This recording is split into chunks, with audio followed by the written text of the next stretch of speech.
La grâce et la paix vous sont données de la part du Dieu vivant, le Père, le Fils et le Saint-Esprit, un seul Dieu éternellement béni.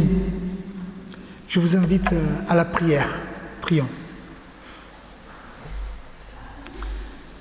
Seigneur, fais-nous contempler ta grâce et accorde-nous ton salut.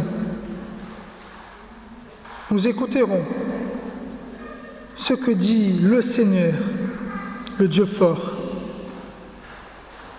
car il parle de paix à son peuple. Amen. Je vous invite à suivre le texte qui se trouve en Daniel, chapitre 1. Nous allons lire à partir du premier verset. Daniel, chapitre 1.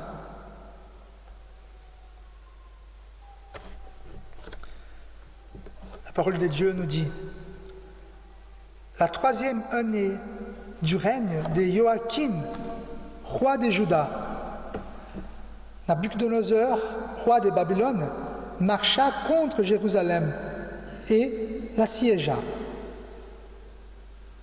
Le Seigneur livra entre ses mains Joachim, roi de Juda, et une partie des ustensiles de la maison de Dieu. Nabuchodonosor emporta les ustensiles au pays de Shinéar, dans la maison de son Dieu. Il les mit dans la maison du trésor de son Dieu.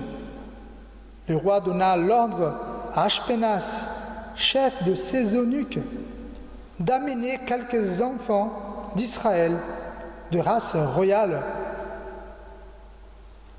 ou des familles nobles, des jeunes garçons sans défaut corporel, beaux de figure, doués de sagesse, d'intelligence et d'instruction, capables de servir dans le palais du roi, et à qui l'on enseignerait les lettres et la langue des Chaldéens.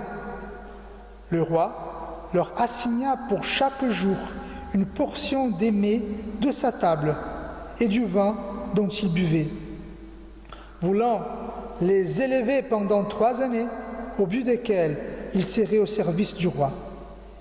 Il y avait parmi eux, d'entre les enfants de Juda, Daniel, Anania, Michaël et Azaria. Le chef des eunuques leur donna des noms. À Daniel, celui de Belteshazzar, et à Anania, celui de Shadrach, à Michaël, celui de Meshach, et à Azaria, celui d'Abnego. Daniel résolut de ne pas se souiller par les mets du roi et par le vin dont le roi buvait, et il pria le chef des eunuques de ne pas l'obliger à se souiller. Jusqu'ici, la parole de Dieu. Prions.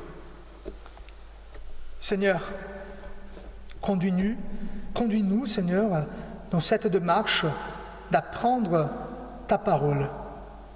Et nous voulons, Seigneur, suivre le chemin spirituel pour que ton esprit parle à nos cœurs. Sois avec nous tous. Amen. Je ne sais pas si vous avez déjà vu le film qui s'appelle Le Parrain. C'est un film assez connu quand même, des mafieux italiens aux États-Unis. Mais ce n'est pas le plus important. En fait, il y a une scène très intéressante. C'est quand le chef des mafieux, il est en train de parler à un curé. Il parle du christianisme. Et en fait, le chef, il dit: mais voilà, monsieur le curé, le christianisme est partout. Et donc le curé, pour expliquer un peu, il prend dans une fontaine un caillou qui était tout mouillé. Donc il montre ce caillou à Don Corleone, il dit: voilà le christianisme. Quand on regarde le caillou, il est mouillé. Mais quand on les casse, donc à ce moment il casse le caillou, à l'intérieur il est sec. Voilà le christianisme aujourd'hui.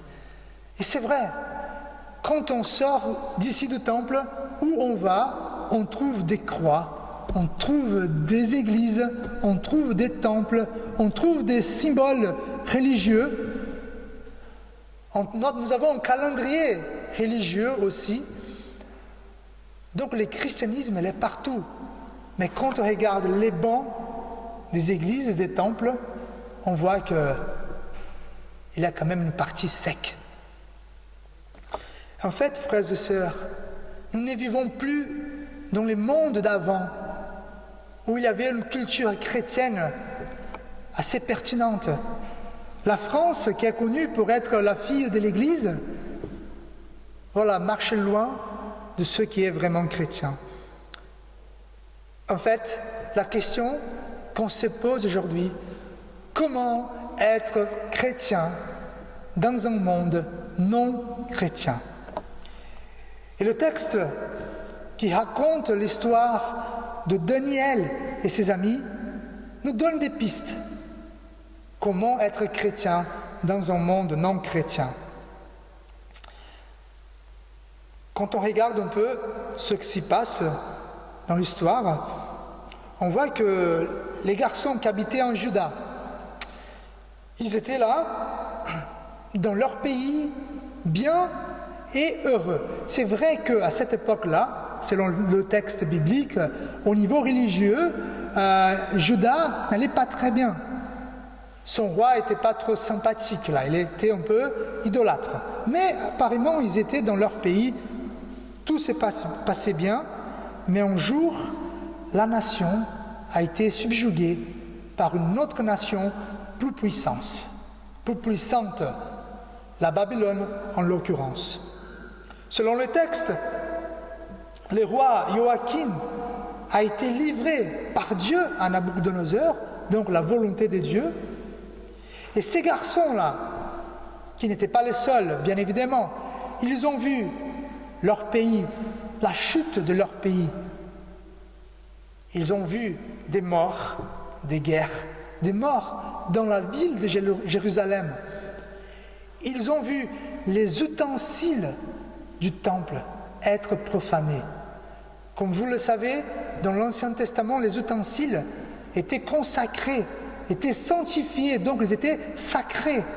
Donc prendre les ustensiles pour les emmener, les apporter dans un autre temple idolâtre, c'était profane. Et donc, on pouvait dire, mais ça ne peut pas être pire. Mais quand on regarde, oui, cela a pu être pire. Cela a été pire finalement, parce que ces garçons étaient pris comme esclaves. C'est vrai, ce n'est pas le même esclavage comme on voit dans l'époque en Afrique, dans d'autres pays. Non, c'est un esclavage un peu plus souple, on va dire comme ça. Mais en fait, la réaction de ces jeunes garçons était très bonne. Et donc, comment être chrétien dans un monde non chrétien? Pour moi, la première réponse, c'est de reconnaître les circonstances dans lesquelles nous vivons. La première chose, c'est de reconnaître les circonstances dans lesquelles nous vivons. Et pourquoi cela est important? Parce qu'on pouvait venir ce matin au temple en disant l'église, le temple sera rempli des gens, il y aura des jeunes, il y aura un tas de gens. Mais ce n'est pas notre réalité. On pourrait dire, c'est bien si tout le mas d'asile était convaincu pour Christ. Ce n'est pas la réalité, donc il faut reconnaître dans quelle réalité nous sommes. Mais si la première réponse pour la question être chrétien dans un monde non chrétien est reconnaître notre environnement, la deuxième réponse c'est avoir une spiritualité saine. Quand on regarde ici le texte, on voit que Nabuchodonosor chercher des jeunes, mais pas quelques jeunes, pas n'importe quel jeune. Il a une liste d'exigences assez compliquée. Là, il dit enfants d'Israël, de race royale ou des familles nobles, des jeunes garçons sans défaut corporel, beaux de figure, doués de sagesse, d'intelligence, d'instruction, capables de servir dans le palais du roi. Voilà quand même, hein, c'est le niveau là a été mis là-haut. Moi, je ne passerai pas, hein, parce que déjà, race royale, famille noble, voilà, ça, non, c'est pas possible. Mais on voit quand même que ces garçons-là, et dans toutes ces caractéristiques qui sont mentionnées, il y a une qui me saute aux yeux. C'est quand il dit doué de sagesse. En fait, dans la culture juive, la sagesse, c'est pas l'intelligence, c'est pas la ruse. C'est en fait, selon le propre texte biblique, c'est la crainte du Seigneur. C'est pas la crainte, c'est pas la peur, mais c'est plutôt le respect, l'honneur. Et donc, sans la crainte du Seigneur et l'obéissance à sa volonté, personne ne pouvait être vraiment sage. Et donc, ces garçons étaient reconnus publiquement qu'ils étaient sages. Des garçons qui entretenaient une relation avec Dieu, une spiritualité très saine. Et en fait, pour entretenir, pour cultiver une spiritualité saine, il faut aimer Dieu de tout ton cœur, de toute ton âme et de toute ta pensée. Mais ce n'est pas que cette proximité avec Dieu, mais il y avait quand même cette relation qu'ils avaient avec eux-mêmes. Je vous explique. Ils étaient bien dans leur basket, ils étaient bien avec eux-mêmes. Nous pouvons remarquer que ces jeunes étaient préparés à n'importe quel service. Ils étaient doués d'intelligence, d'instruction, capables de servir dans le palais du roi. Ces enfants étaient l'orgueil, la fierté de la nation. Ils étaient les meilleurs.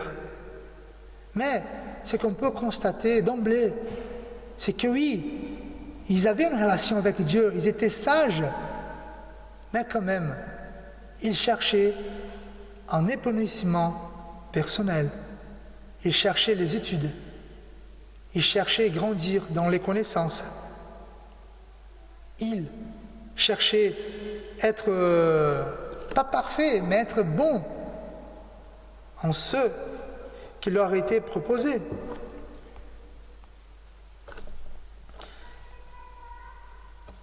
Donc, frères et sœurs, on voit que ces adolescents, ils honorent Dieu dans leur vie privée et dans leur spiritualité, dans la relation avec Dieu. Leur spiritualité intérieure s'exprimait dans leur vie, dans la façon dont ils vivaient tous les jours, cherchant à connaître Dieu et l'épanouissement personnel. Quand on regarde, nous croyons que ces jeunes étaient brillants, non seulement parce qu'ils étaient doués, mais parce qu'ils entretenaient une relation avec Dieu. Quand nous savons aimer Dieu, nous savons nous aimer. L'un des problèmes aujourd'hui, c'est qu'on dit qu'on aime Dieu, mais nous ne savons pas nous aimer. Chercher une évolution personnelle. Et en fait, une spiritualité saine cherche l'équilibre spirituel, mais aussi un équilibre intérieur.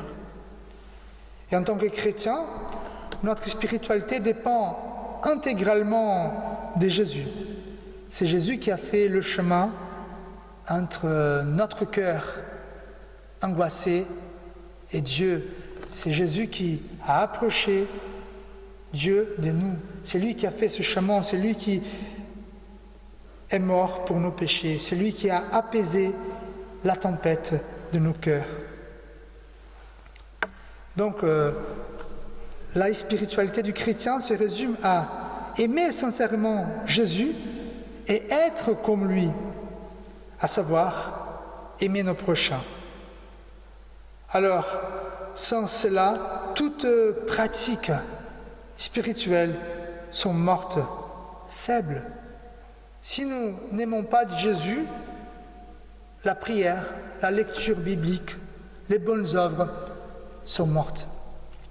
Donc, comment être chrétien dans un monde non chrétien? D'abord, reconnaître les circonstances.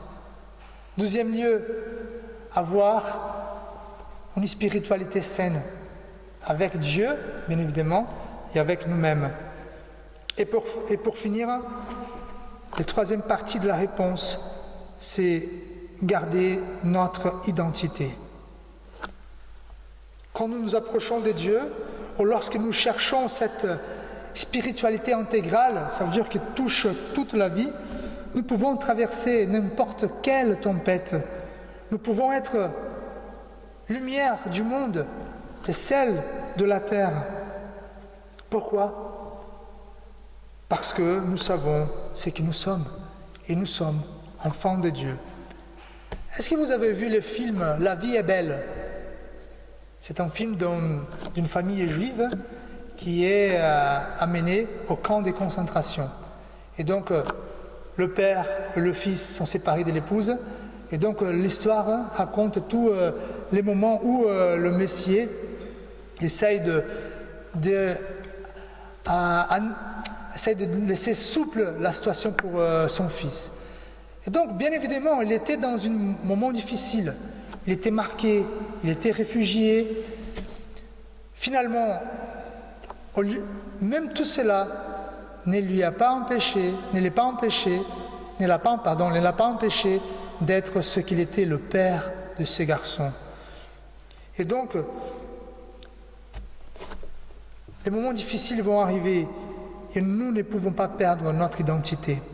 Et quand on regarde le texte de l'histoire de Daniel, on voit quand même que ce que Babylone a essayé de faire, c'est de faire ces garçons oublier ce qu'ils étaient.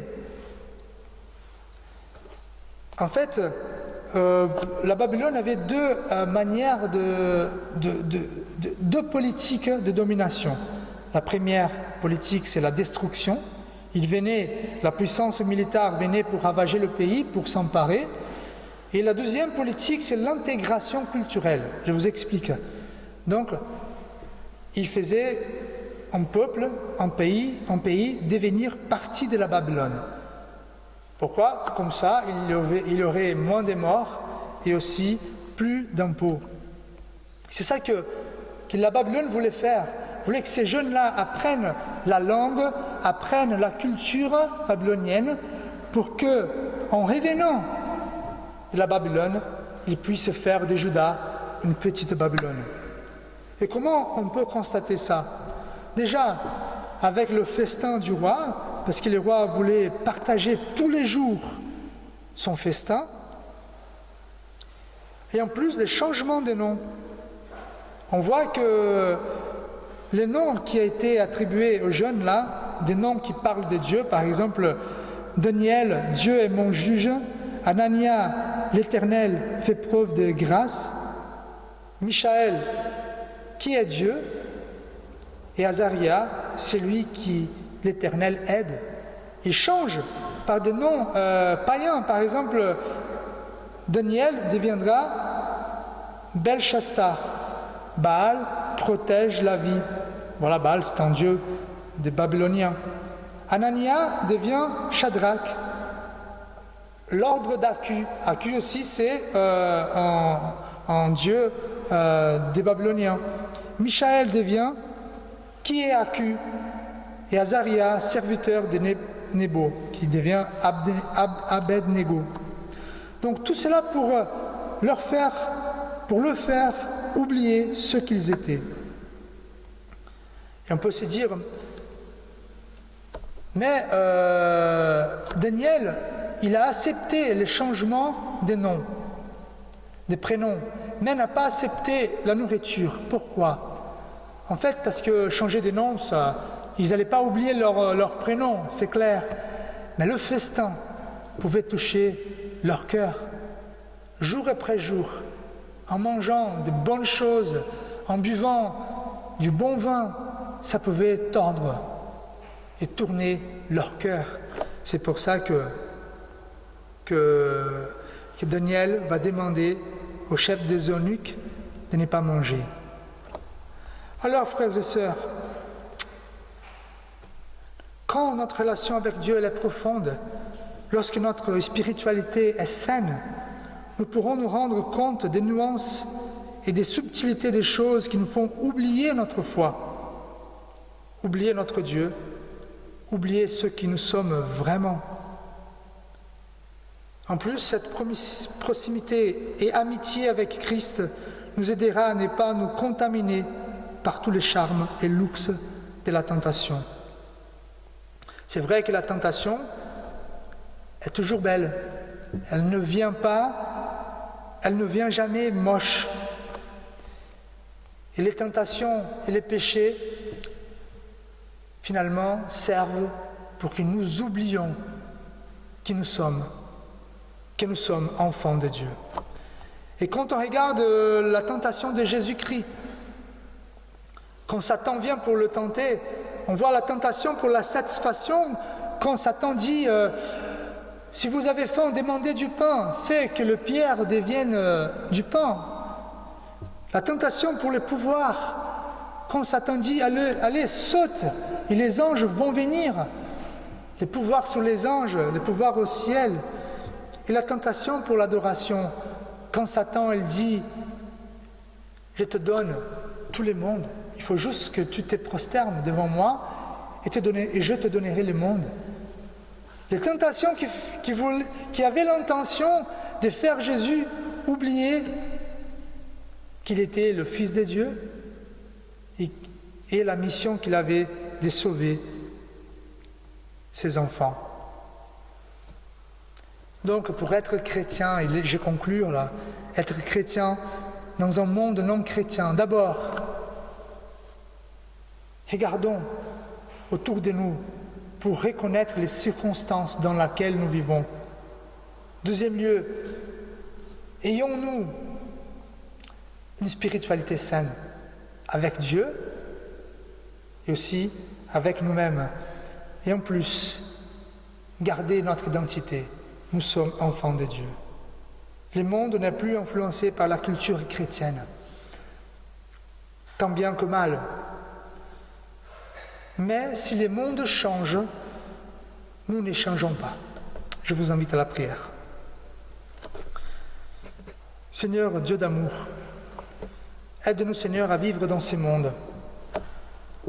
Que nos convictions restent. Seigneur, aide-nous à reconnaître le changement.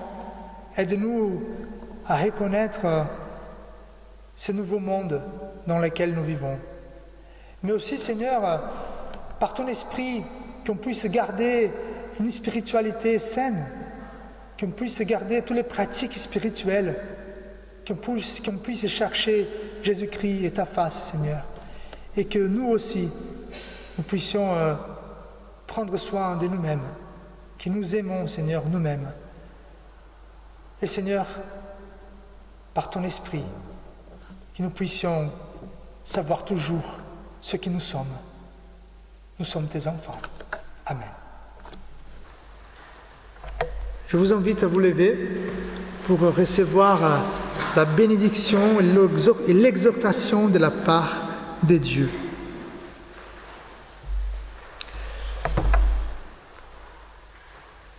Le Christ est mort pour nous tous, afin que ceux qui vivent ne vivent plus pour eux-mêmes, mais pour celui qui est mort et ressuscité pour eux.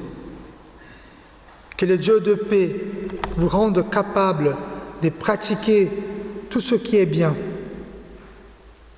qu'il réalise en nous, par Jésus-Christ, ce qui lui est agréable. À Jésus-Christ soit la gloire, pour toujours. Amen.